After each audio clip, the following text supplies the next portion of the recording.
dads or guys, if you, and I asked the kids about this once in class. It was something with a story, and I was like, all right, if you're a guy that gives your all, but you can't afford anything, is a girl going to be upset with you? And I asked the girls in the classroom too. Are you upset with a guy that does everything right, but cannot financially provide for you the way you'd want them to?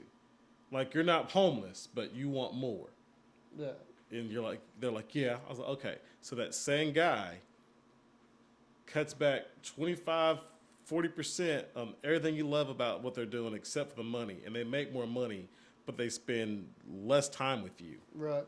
And they can't do things with you. Because they have to make up the money. Are you fine with that? No. Yeah. So what are you asking? I mean, I know you're only 17 years old. What are you asking guys to do? They have no idea. They're like, I don't know. That's not just 17 years old. I know. And I brought that up to them too. But I was like, that's everybody. That's the difficulty. They flip it. I was like, and guys, flip it. I was like, if you want a girl that does everything for you but can't do this one thing that you think all women should be able to do, no. Okay, so they can do that, but they leave other things behind. Would you want to be with them? No. I said, you see the problem? I said, we all expect too much, but y'all don't have a conversation about it was bad. It was bad? It was a story from, it was Geoffrey Chaucer and, and a story about a knight who raped a woman, and Queen Guinevere gives him a horrible punishment, and he has to figure out what women want. And he gets with this old lady. The old lady gives him the right answer, and doing so, he has to marry the old ugly lady, and he doesn't want to. And it's all about men giving power to their wives and letting them make all the decisions. That was what the story was about. Men giving power to their wives. Yeah, that's what the story was about. And as one kid was like, Burks, so what if they get a scenario, and I'm looking at this boy and this girl in my class, and they both look at each other as this kid's asking this question. He's laughing. I'm like, okay, this is about to get real personal. Yeah. And y'all about to ask a question that I know it's about you two. No. I said, this is a story from a book written centuries ago. We're not applying this to actual relationships. I said, the only thing I can say is I've been married for 17 years. Even I and my wife do this. Sometimes don't speak of the expectations that we have on one another. No, well, the scary thing is the expectations change. It's not the same. Your expectations as a husband are not what they were day one. Yeah. Because now they include fatherhood, and they expect you to be there and do things for the kids and help with a lot of things that weren't even on the table when y'all first got together. That's very true. But we're just talking about, I was like, But wouldn't that be that's got to be tough for kids or anybody going into a new relationship without seeing down the road and what's coming at you. Yeah. How do you set expectations and know how people are going to react to that? Yeah, it was one of those things where it was, so apparently the guy and the girl were talking, but they weren't exclusive. Right, which is... So the girl thought they were exclusive because she was talking to the boy. Uh-huh. The boy was like, yeah, I'm talking to you, but I'm also talking to 2 or 3 other girls. Whichever one I commit to first, that's what I'm going to commit to the one, and that's going to be it. So when the girl found out... This is high school, so you're talking about for days at a time. Yeah, that's what I'm going to commit to for this week or this little set of days. So I don't know how that scenario worked out. So apparently it got to... The girl found out the guy was talking to other girls. The guy was like... Did the other girls find out too? I mean, I don't... Small maybe. Okay. I don't know if they're local or not. But then the guy was like, yeah, I was talking to you, but like we weren't dating. So I was talking to other girls too. And I was not dating them. But I was like, okay, so I'm just going to say this real quick. And we're just bad. Expectations. And again, they weren't set. Neither one of you knew. So here's the thing. Do you move on from that if you still want to talk, or you just let it go and y'all just do what y'all been doing? Oh, that's all I can say. I ain't telling who's right or who. There's no right or wrong. It's just, you know, now the cards are laid out. You know, hindsight's 2020. You now know what happened on both of your ends. If it's still something I want to pursue, do that. If not, cool. There's no drama in my classroom. Let's just move on. So that was fun. That was fun. Yeah, no, it sounds like a good time. But you Thanks for listening to the podcast. Yeah, that's an awesome intro here. But so anyway, fatherhood's hard. We've talked about that. We've already jumped into it. Jermaine sharing life experiences. Life experiences. That's and how he's shaping the youth of tomorrow to realize that they don't have a clue as to what they're getting into whenever they actually get into real life. Yeah, I had a kid. Matter of fact, before we get into our real topic, I had a kid Thursday. We're reading Hamlet right now, of all things. And he stops. He's like, Burks, no offense. When are we going to stop reading and start doing stuff that gets me ready for life? And I was like, I thought that's what I was doing. And what subject are you teaching? English 4, British literature. Okay, so never mind. Because all the academia people are going to come at me for my take on this, but it's not going to help you. Okay. There's nothing that you're teaching these kids that they can't, if they have a desire to learn, go to any public library in the country and be able to read and figure out on their own. That's true. That's where the discussions come in. So I asked the kid, I was like, you're right. You'll never use Hamlet in your life. I'm a theater teacher. There's lessons from Hamlet. There's life the lessons. lessons that's what I'm talking about. There's the life lessons that go with it. And it's just foundational stuff. So when you go to the next level, if you go to junior college or a 4-year university, when you go to your 1301 English class, guess what? They're going to read you some Shakespeare. Have an idea of what Shakespeare is talking about, what his background is, so you can pass the class, get your A, and move on with your life. Okay, but let me ask you this, because Okay. I'm pretty sure the answer for me. But outside of your English teaching career, not just teaching, outside of your English teaching career, how much do you ever apply the literature class that you took in school? The fact that you're thinking that hard tells me right now, math, you use math almost every day. I probably use the literature more than the math. Really? Yes. Okay. The reason why I'm thinking I about gotta it. hear this one. Come Okay, on. this is why I gave the deep breath and thought about it. Because when I do read, and I read a lot, I just don't read books. Okay. I read magazines, newspaper articles, Right. online Everything articles. that the media has found a way to shorten down and give you in little bites to Well, fit I your read newfound attention span. Well, I read the long stuff. Okay. So I read that stuff and I have to annotate the key points of all those things I've read. I've got to find the main idea and figure out what it's talking about because it does help me form an opinion.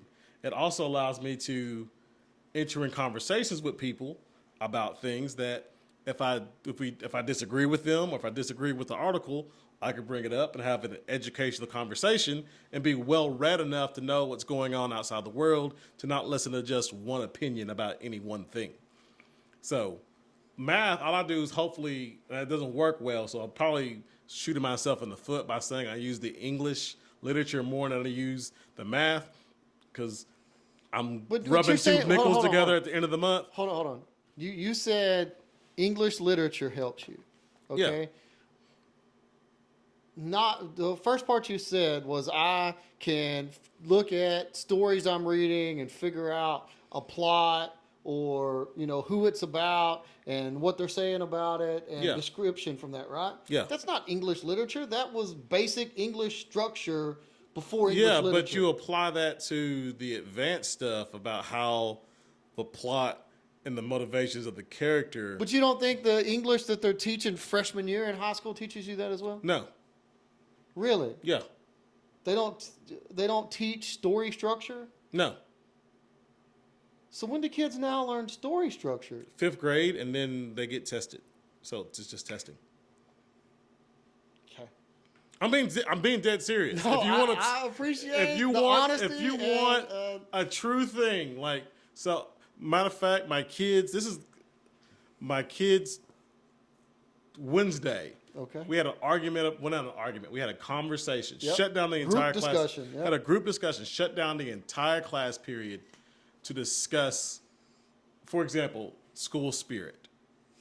Okay. And Big lack week of for us. Rivalry week. Yeah, it did not end well for us. At our local school. Okay. So, and in that, I talked about, okay, so let's be real, y'all. Y'all want to get down to nitty gritty of it. What can be a big overarching thing that has jacked up everything? And I told them it was COVID.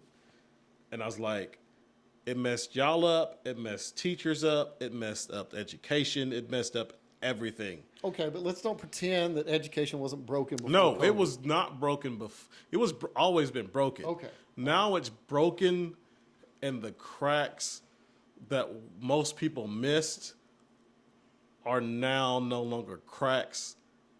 They're canyons. Yep.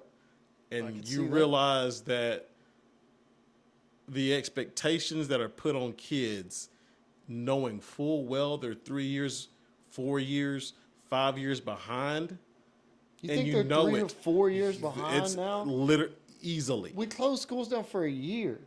Exactly. That much learning loss. You lose a year of learning loss a month out of school, statistically speaking, scientifically speaking.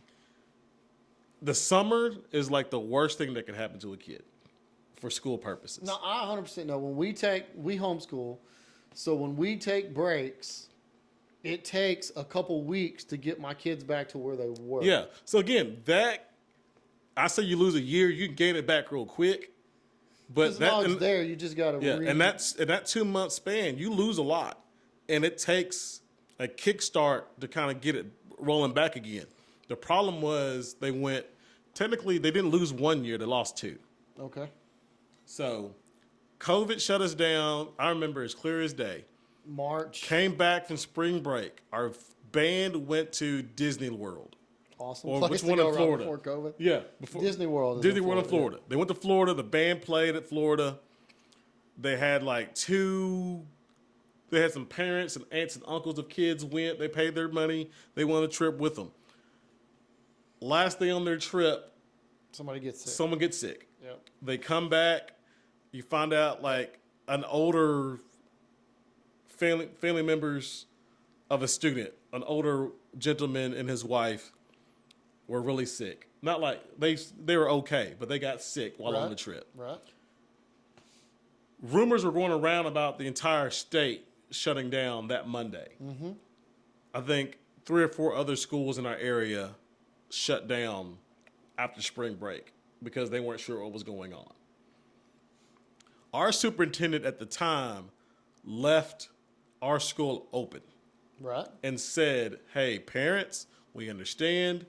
We don't know what's going on right now with this new COVID-19 thing we never heard of before. We're going to open school. We invite your kids to come to get the education and the love and attention they need from their teachers and their friends. If you don't feel comfortable, please feel free to not send your kid. We will not count attendance against them. But what did that statement really mean when he said that? I feel, from the outside looking in, I don't know. I understand what he said. Hey, let them come to school and let them get loved on by the teachers, stuff like that. What he really meant was, we realized that this is the biggest daycare in this area, and that if you still have the opportunity to go to work, then you need somewhere for your kids to go. We're going to stay open and do that because we know that's going to put a strain on our entire community if we shut that down. Well, I don't know because this is the high school. I don't know about the other campuses. High school. We have about 550 kids. We started the day with 250. By the end of the day, we were under 100. Really? Yeah, so throughout the day, kids just kept leaving. Right? So I can't speak on what it did at other campuses. Again, I'm at the high school campus. I can't talk about the younger kids. We heard later, and a teacher was like, another teacher I work with, a co-worker of mine was like, when the kids went home that day, she's like, we're not coming back. Because at that point, they announced we'd be out for a week or a something week. like Yeah, that. we'd be out for a week. Or 2 weeks. 2 weeks. It had to be 2 weeks because Yeah. that was the original quarantine Yeah. time. So was 2 weeks. We're gonna be out 2 weeks, and a teacher friend of mine was like, "They're not coming back. The kids are not coming back." And I was like, "We'll be back. We'll be back." I never believed, like, if you would have told me that you could shut so much of the country down for anything, I'd been like, there's no way. Yeah. I actually had this conversation Yeah. with my dad beforehand. I was like, there's no way you're going to be able to do that. And sure enough, yeah, we did. So this is what happened, and I told the kids this, and I said, and y'all gonna hear this, and don't get mad at me. So if you're listening, you do comment about it. yeah, please do. Yeah. And I told the kids this. And again, it had something to do. It was about school spirit, but I told them why school, the business of school, is jacked up today. Okay. And I'm for public education. I teach public education. We got problems, and the suggestions that politicians have right now to fix those problems aren't any better. Of course they're But when I was talking to the kids about, all this stuff, I said, so we sent y'all home. We had nothing in place. We came up with some finagled online, on the fly program to get y'all to pass. And literally, we were told if they attempt, pass them. Yep. Because they're not getting the support from teachers, because they can't. They're not getting the support from parents. They're not, because they're like, the world's just jacked up right now. They don't know what to do. The kids don't. The parents don't. No one knows what we're doing. Nobody knew what to do. No one knew what we were just doing. The kids. Yeah, they're nobody like, knew. we can assign them homework. Don't give them too much. An assignment a week. So give them an assignment a week. And let's just hope that some of them find the time to do it to, take their mind off the world, all that's going on right now. And I had a number of kids do the work. Uh-huh. But there were some kids that realized real quick, I ain't got to do it. Yep. And we passed them. So they came back the next year. Mm-hmm. So most of them virtually. They stayed home because they're like, oh, I ain't got to do anything and I can pass. And they got back and they were so far behind because they missed the last 9 weeks of school, 10 weeks of school. They not only missed it, but there was that long period. We talked about the 2 months. Yeah, and then the summer. During the summer, now you extend that period out, and it's so hard to get them back. Our to where kids forgot how to interact with one another. That will happen quickly. Yeah, I mean that's the problem. Like, but that's not just our kids. Our society forgot how to interact with one another. Yeah, but I'm in a building full of these kids that don't know how to do it. Yeah, I mean that may be the greatest social experiment ever, but think about it. People in society forgot. I'm tired of being in the control group. I'm tired of being part of the experiment. Take me out. No, it's bad. Like, it's bad in that sense that, and I've heard horror stories from teachers at different places on social media. And I'm like, thank goodness I'm where I'm at. Well, because it can be bad. I haven't had too many bad experiences.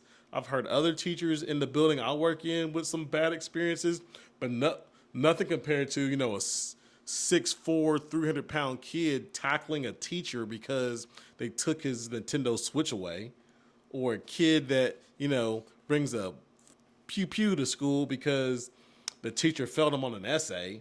Right. That kind of stuff. Like, nothing like that. But it's crazy. But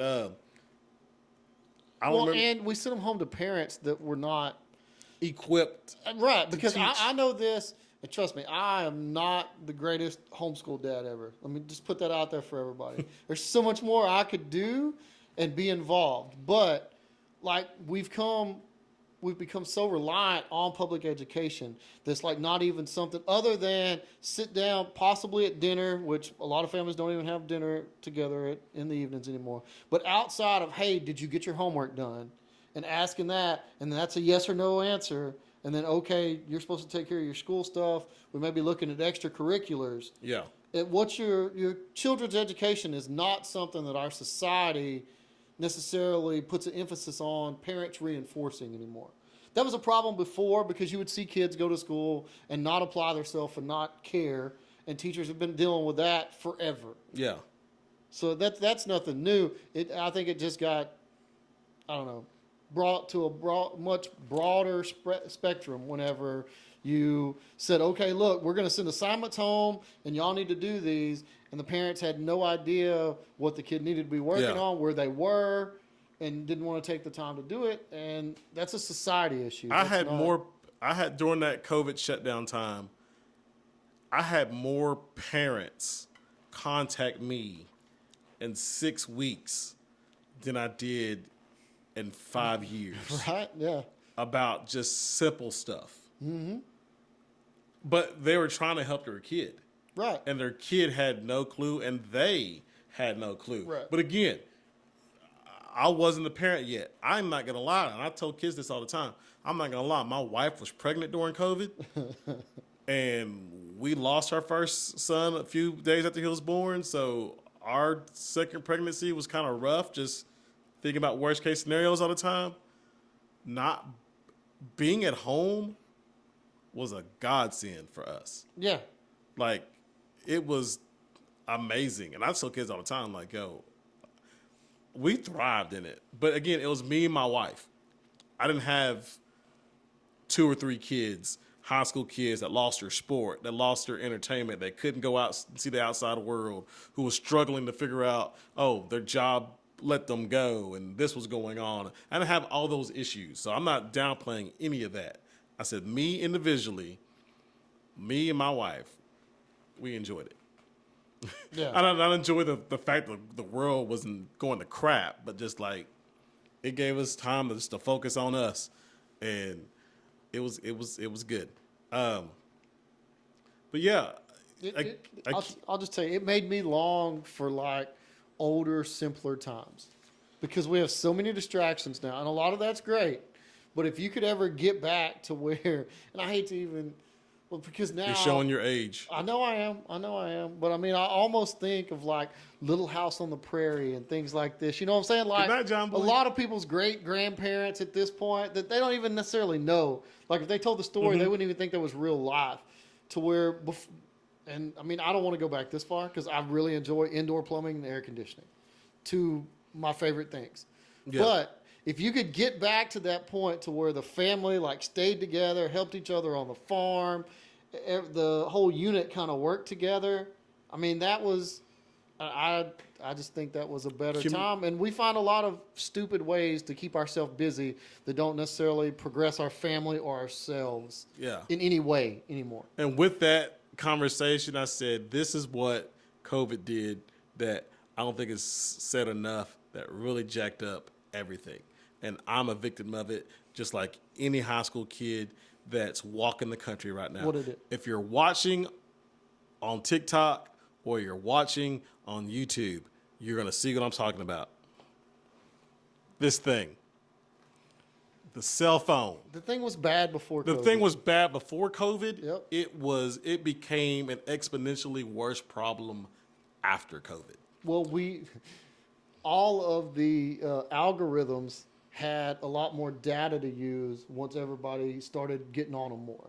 Yeah. And the smarter they got, the more directive they could get with what they gave you to see and what they piled, one episode after another. Yeah. TikTok blew up during this time. Now you're seeing TikTok, hey, we can even make it shorter because everybody knows nobody has the attention span for a 30-minute or an hour-long video or conversation anymore. So we need that broke down into like a minute. If you can keep it in under a minute, 15 to 20 seconds is great. Teach me something in that amount of time, and that's what you got me for. But if you can't hold my attention for that, I'm going to go to the next video. Yeah. If you didn't get me right off the bat and you can't get your point across, well, you're just a poor communicator now. And I think that's something companies have had to learn and people have had to learn. How do I communicate more effectively and efficiently quicker? It's a problem. As a teacher, it's a problem. And I don't know, let me ask you this question. How bad is it with your own kids? And let me make sure I phrase this right. In your homeschool setting, how do y'all combat that? That there is a world, a whole world on a tablet. I think we battle more than just that because And I think this is one of the things we get wrong in our education system. I'm sure a lot of people out there can tell me whatever. I have an 8-year-old and a 5-year-old boy. I also have a 9-year-old daughter. It is not that hard to get my 9-year-old daughter to sit down and do her lesson and pay attention. My boys, completely different story. My son, my oldest son. I was gonna say which one? Yeah. My oldest son, okay? So our kids are less than 2 weeks away from being a year apart. So they're a little less than a year apart, okay? So when we started homeschooling, out of convenience and, we would see how it goes, our oldest two children are homeschooled at the same level, okay? My son will struggle sometimes with English, writing, things like that. Math, he doesn't have a problem with. Most of the time, he's a little ahead of his sister on that. Now, they compete, and they get frustrated, and there's things, you have a whole separate battle with that, with having two of them there. Yeah. So, I mean, we've even talked about, okay, do we separate them to where they're not learning the exact same thing? Do you move them, or do you just keep throwing the same thing at them and let them realize that, hey, you're going to be better at some stuff, and you're going to be better at other stuff, and here's a great life lesson. But in that, my wife has to deal with the frustration of them getting upset with each other and themselves and kind of slowing down the learning process, which I'm sure y'all deal with stuff like that from time to time. But my boys are easily distracted. They do not want to sit there and concentrate on a lesson. If it's something, you give them something to do, they'll start it and they may knock it out real fast if it comes pretty easy to them. But if it's something they struggle with or they don't feel like they're getting, or it's taking a long period of time, their mind's wandering somewhere else. Yeah. I mean, they're chasing squirrels. They just are. And I don't know. I see that. I know that's the way with my two. I can only imagine that that's the way with a bunch more across the world. And our system of going in and breaking these young men, and I'm sure there's some young women like that too, and forcing them into this sit down, be quiet, and we're going to talk at you type of education. I don't know. I don't know if it's the best. So we got rid of I still do it. I don't care. There was a lecture. When we were in high school, when you were in high school, we got lectures. Right. We walked in the classroom, we sat down, like you said, we had to be there for 45 minutes. Don't say anything, don't ask no questions unless you're told to ask a question. Do the work. The teacher spoke, and it was their classroom, and they spoke. And then we got into this new age of education where, the kids should be talking more. Okay. They should be doing more peer-to-peer conversations. You as the teacher facilitate group work and kids learning from other kids. If you're, for example, if your son is struggling with a reading concept, his sister should be, not your wife, your sister should be trying to help him figure out what the issue is, and she break down what she does and how it works for her, and then see if it works for him. And if it doesn't work for him, then they work together and talk it out and figure out what it is that they do know, and then find a way to fix it on their own. And then your wife or the teacher's just there to kind of like, oh yeah, I see your guys are struggling. How about this? And then let the kids experiment on it and let them figure it out for themselves. That's the new age of education. How's that working? In a perfect world, it would be great. Okay. The issue, though, is when you're in a room I got small class sizes, so this is not me. But if you're in a room, in some cases, you can have 30 kids in a room. And you've got 10 kids you got 5 kids that are really high. You got 5 kids that are at or above grade level. I say high. I don't want you to think they're smoking. They probably are, but that's a different story. 5 kids that are at grade level. You got most of the class, maybe a grade, maybe 2 grades below grade level. Then you got 5 kids that are 3, 4, 6 years below grade level. Okay. And then you add on top of that distractions like this. And then you add on top of that emotional issues and not being able to communicate and socialize with people without cussing somebody out at the first sign of any distress. And you have teenage hormones. And then you got hormones and everything. And then you're the one that's the ringleader of it all, and one question can derail all of it. Yeah. And if you turn your back on and there's one kid in the room, for a fact you got to keep your eye on him the entire time.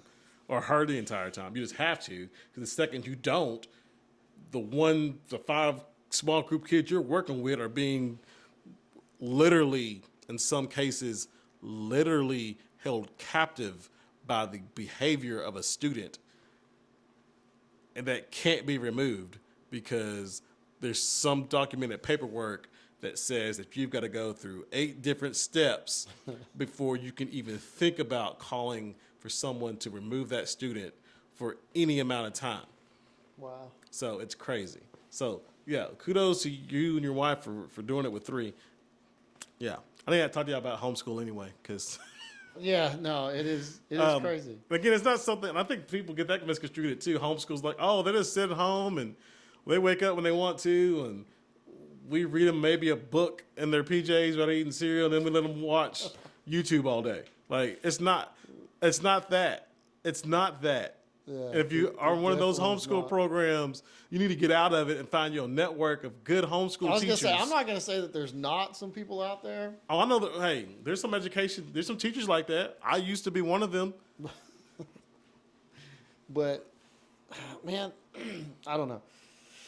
It's just really tough to figure out how to educate them and get them, because you're educating on so much more. Oh, okay, and let's go back to, so your theory of, hey, we want the discussion going, and we want y'all talking amongst yourselves, and the ones that are better at it and have these little tricks that they do to figure it out, we want those kids or those people to share with the ones that. Same thing you would think would apply in the workforce, right? Mm-hmm. Like we have it.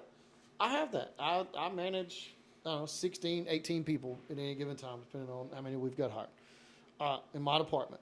And it is a struggle to get the people that have the most experience and the most knowledge in their field to be able to help the ones that are coming in new.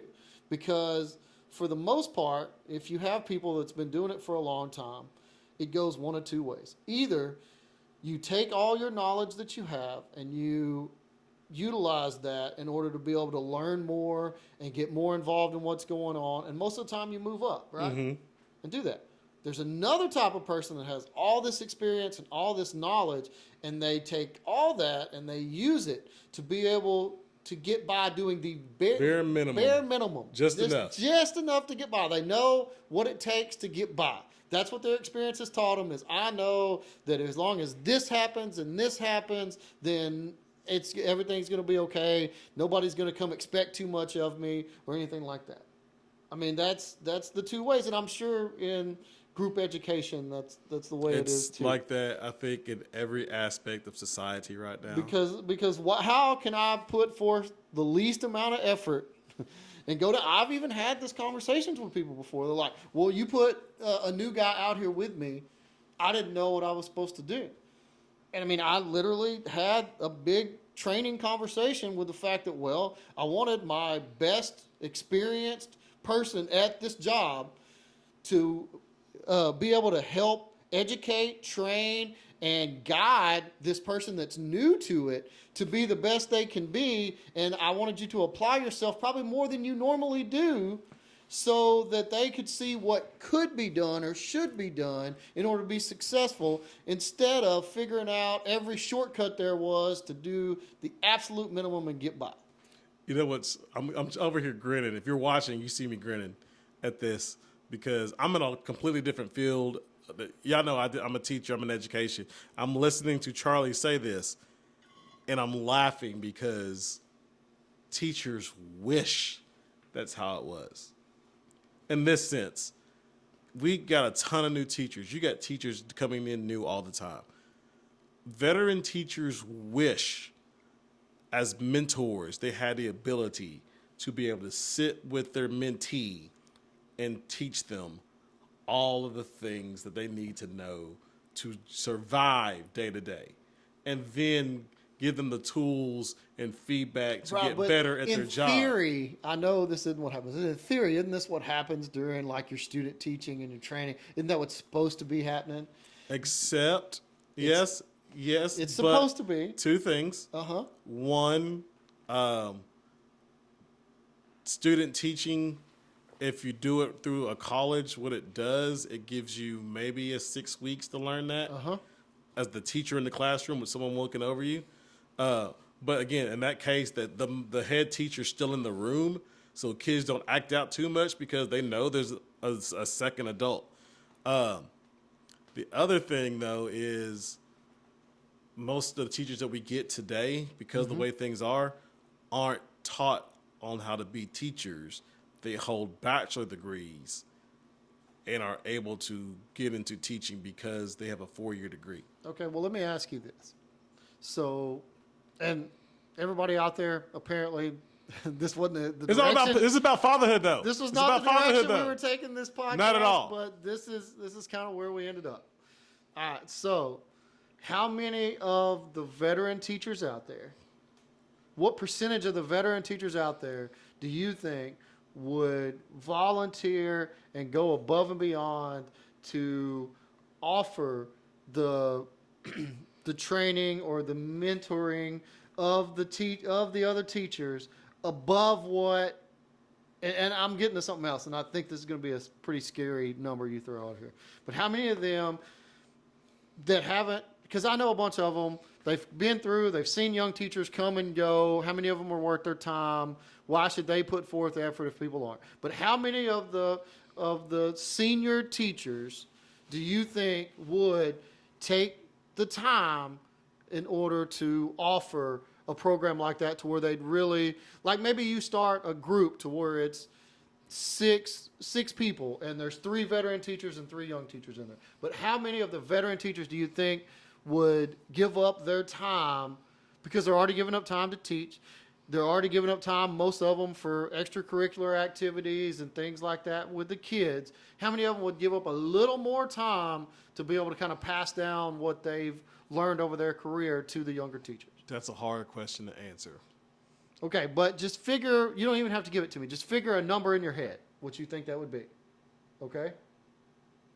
Just round off about what you think that number would be. I would say a third. Well, I mean, you didn't, like I said, you didn't have No, to I would give say a it to me. third. I would say a third. So you said, so 33%. All right. Now, I want you to tell me what percentage of year 1, year 2 teachers would give the same amount of time and effort to going and trying to learn from those older teachers and put themselves in that situation. I would say the new teachers getting the mentorship. Yeah, the new teachers. I would say close. I would say at least 75%, if not higher. See, I really figured those numbers would be reversed. I figured there would be more older teachers willing to give their knowledge and pass it down than there was new teachers that were willing to take it. No. The reason why I said 33% for the first number about the teachers taking the time is why the systems that are in place. I'm downing public education. It sounds like it, but I'm going to be truthful. The systems that are in place is what makes it difficult for both the mentor and the mentee. That's why I say 33%. Teachers who don't do what they know to do aren't doing it because they don't want to do it. It's because there's a system in place that makes it that much more difficult to do it. For example, that 75% of new teachers that would want to learn. Mm-hmm. They do want to learn, and all the mentor teachers want to teach them. And there's things built into a school schedule that should allow for that. But here's the problem. Teachers know that. The teacher knows that. But there's a whole different aspect, management. But so you're saying the administration doesn't prioritize it because on those times where mentors could talk to their mentees, they have a whole nother training that checks off a box that they need to have the box checked off that takes all that time away from both old and new teachers. For example, we just had a work day built into our calendar. And we're like, great, work day built in the calendar. That's 8 hours. We get to do what we need to do and get all this stuff done. Yep. The first hour was for meetings with some teachers at our grade level, which is fine. But what we were tasked to talk about could have been done in an email. Right. So we're sitting around 40 minutes with not much to talk about, having a meeting that we don't need. Then we were told for 3 hours to go to trainings for our instructional trainings based on our subject. Most of the teachers, half the teachers that I know said of the training, we did this last month. It's the same thing we did last month. And there's 3 hours they were forced to be there for. Then we had a working lunch. We were told we were getting lunch because a guest came to provide lunch for us. Wasn't his fault. It was not a good lunch. And then on top of that, we couldn't leave because we had a staff meeting. So we're like, what the? We didn't get the lunch. Okay, whatever. And then like, okay, from 1 to 4, 3 hours, get grades done, contact parents, blah, blah, blah. So in that 8-hour period where you could have done all this stuff, a mentor and mentee could have got together and talk. Because I know, for example, there is a teacher at a different department who has 2 brand new teachers, and she's a mentor to both of them. Mm-hmm. And she would have loved 30 minutes with those teachers in their classrooms, filling questions, getting them suggestions, helping them with lesson plans, all that stuff. They didn't get it because those 2 teachers were also coaches who had to go to their coaching assignment in the afternoon, so they never got that time. Okay, so let me ask you this. So it seems like from the outside looking in that this would be an opportunity for somebody to come in, put mentors and mentees together, and give them a blocked off time. Now, it may have to be after hours, because obviously all the administrators in the school system is using all the hours they can while y'all are there. Pretty obvious. That's just the way it works. But have every other week, once a month, to where they get an hour, 2 hours together in a situation to where they can just sit around and open forum, ask questions. This is what's going on. I mean, I would almost say that should happen at least every 2 weeks, because stuff can happen pretty quick, I would think, in that situation to where it's like, hey, we got this going on before it gets out of control. Yeah. So in a perfect world, that'd be great. Teachers would love it. It never happens. But it could. It never happens. How many teachers does your school district have? Don't say school district. How many does your building have? About 50. 50. And how many of them would be mentors and mentees, because there's going to be some in the middle that are... So there's... This is a whole other episode. I will say this.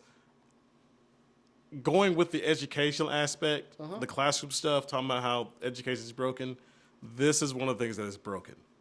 That professional people aren't allowed to show how they're professional people and are being put in professional development when they don't need it, because the people providing the professional development aren't teachers.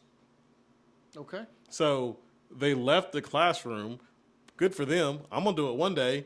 But they left the classroom pre-COVID. Right. So they don't know what So they don't know the through new right landscape of education.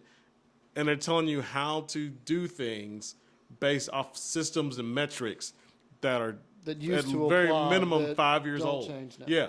A kid from 10 years ago, we were talking about this the other day. A kid that's from 10 years ago is a completely different kid now in the classroom. Completely different kid. The worst kid 10 years ago in a classroom, the worst kid would be middle of the road now.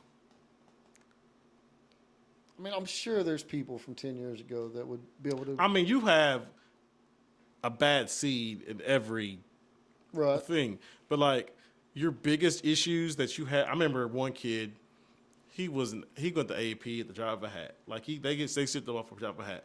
He once threw a book at a girl. He had a big old pocket knife once. And how he made it to my class at the end of the day with it. Cutting books up was beyond me. But I'm the one that called him and wrote him up, and he got sent off the AP. Stuff like that. Like, you had those kids, but that kid was a threat to himself. Right. Today, you get kids walking in the door cussing out everybody. not even 8 o'clock in the morning, and they cuss their mom out in the parking lot. You open the door for them. They cussing you out for opening the door for them because you're just standing there. You say hello to them. They're like, "Don't talk to me, you mother." Like that kind of, it's like, and that's before 8 o'clock. They Okay, even so what I'm hearing from that right there is that what we need out there are more fathers. Good fathers, that it's hard, but if there was more fathers out there controlling these kids, being in their lives, helping them know somebody cares about them, but part of caring about you is I'm going to have to discipline you and kind of show Yeah. you that there's a way to act and be a decent human being. in this one particular issue, yeah, definitely. I Yeah. mean, it's. There was a story last year, Louisiana. There's a school in Louisiana. I just remember reading on the news of a school that had fights like crazy. The teachers didn't know what to do. The administration didn't know what to do. They had armed police officers. They were being overwhelmed. They couldn't figure it out. And then one day, a dad just says, "I'm gonna go to school today." Yep. And a dad puts on a visitor tag and just stands in the hallway, greeting kids, saying hi to them, shaking their hands, saying what's up with them, having conversations with them, talking to the boys, talking to the girls. And then one dad became two dads. Two dads became five dads. Next thing you know, you had 20 dads Right. every day, a rotation. Active and Just involved. active in the hallway, not just there. Right. Just a presence. Here's the funny thing. I say that. I saw that story a year or two ago. Yep. In my mind, with the way the world's going and the way the world is, if I told you if your kids were in a public school, and I told you, hey, 20 random guys that might or might not have passed a background check Right. are in the hallway interacting with your kid, what would you think? I just want to know the nature of why they were there. I mean, I understand the way today is. Yeah. We would See, always suspect the worst. and you would but- be, in my opinion, you would be in the minority of just like, hey, I think that's great. Who is this person? What are they there for? What are they doing? Okay, I got my answer. I can live with that. Cool. Yeah. I think you as a parent would be the I mean, minority. I in think that. the answer would be, hey, that's great. When can I come up there? Yeah. Matter of fact, our school literally just Friday, I guess it's going to be dated. We had an all-pro dads day. We've done this in our community today before, where 1 to 6 weeks or once every quarter, Right. we've been the younger grades, the elementary students, campuses invite dads to come on campus and eat breakfast or lunch with their kids, Right. and just interact with their children and be there. And it's always a great turnout. Look, we had over 100 dads show up Really. for the kids from pre-K through 5. I think over 100 dads showed up. It speaks to the power that, again, moms are great. We're not dissing moms. Y'all Yeah, know that. everybody knows moms. It speaks to are the there. power that a father can have on a kid in any aspect of their life. And I'm not here to judge. I wasn't there. I don't know. There's probably some dads that showed up that day. Kid probably hadn't seen in a while. Maybe. But here's the deal. I know for a fact if that dad showed up that day and that kid hadn't seen him in a while, that kid's day Yeah, was you know, it meant a infinitely lot to the better kid. with his dad showing up for that 45 minutes than if he wouldn't have showed up at all. Yeah. That's the power of a father. And I think that's awesome. And I wish, like you said, we had more that were able to do that. Because I mean, I think that really would, and we know that it's beneficial to children. We just know it is, and we know the joys as dads that we get from being around and seeing your kids Yeah. and enjoying their personality and kind of helping them see how they see the world and then try to guide them for what they need to look out for. I mean, that's our role. It's a crazy responsibility if you think about it. But, I grew up without a dad, but like, I know you grew up with your dad. This isn't therapy, but like, I was going to say this, like, I know some people we know some people. I'm not saying no names. We know Yeah. some people that, various ways those relationships, father-son relationships worked out. Some for the better, some not so good. Yep. But in each of those aspects, I know firsthand, seeing it, that every single time the son or the kid made every decision hoping it made their father proud.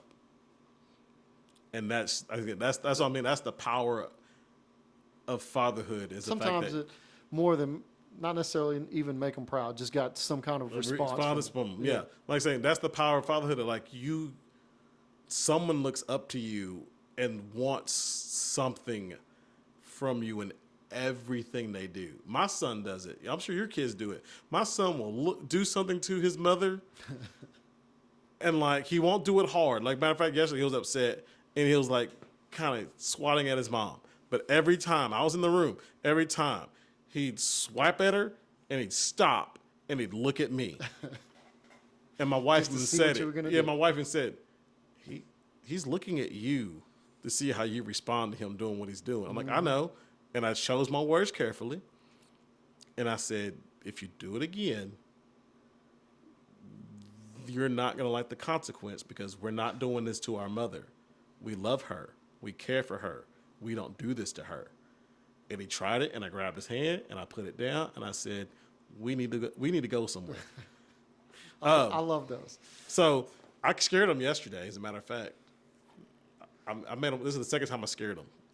I felt bad, but I felt good. Right, because sometimes you just have to do You that. have to. I was trying to change his diaper. He's 3. He's not potty trained yet. He was tired. I get it. He was frustrated. He needed to go home. I knew all that. So I knew the cues. I was changing his diaper. He just kept doing that little crocodile death roll and wouldn't change his diaper. And finally just got in his face, and I was like, you're going to let me change your diaper. Now stop it. And he just,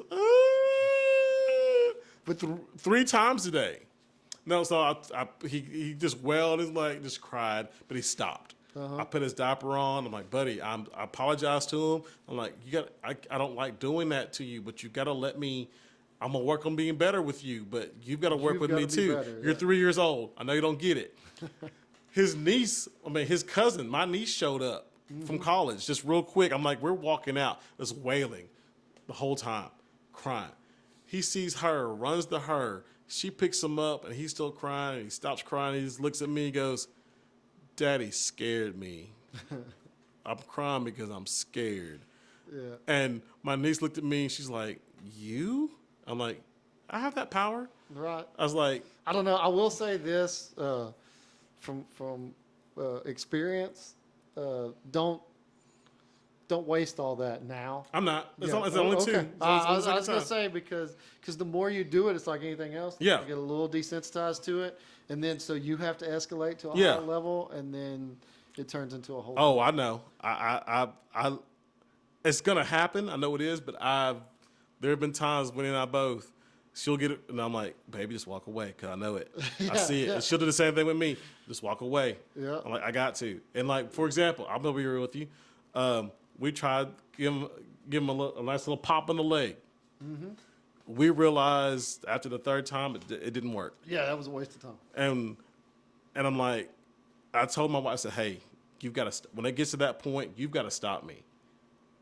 I was like, and I told her why. I was like, it's not affecting him.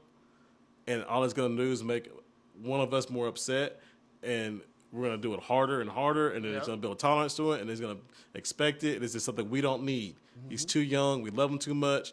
There's a better way. You want to call it gentle parenting, whatever. But we're like, we've got to be bigger people. He's 3. He doesn't understand. I mean, there's a time. There's a time and a place. And as he grows up, yeah, that butt whooping will come. I know it will. 2 or 3 butt whoopings will save your life, in my opinion. My grandmama always said that. I hurt you now, baby, but one day you'll understand. I get it now. And there's been times I'm like, but my wife's like, babe, I'm like, okay. Walk out for a minute. I'm like, hey, dude, I almost lost my temper on you, but I love you. But hey, I just need you. We need to settle down. You and me both. Okay? You keep me in check. I keep you in check. Okay, daddy. And then That's all he's got to say is that, and then we're good. See, I told y'all we were going to bring this back to fatherhood. All right. Thank y'all for watching this episode. Like, subscribe, comment. Let us know if y'all want to see any episodes on anything else. Sorry, this one kind of Went everywhere, but it was fun. We took some different trails on this one. Yeah. But you take the highway or the off ramp or the access road, and sometimes you just find a dirt road. And tonight we took a dirt road, but it got us to our destination. So, as Charlie said, thanks for listening. all right.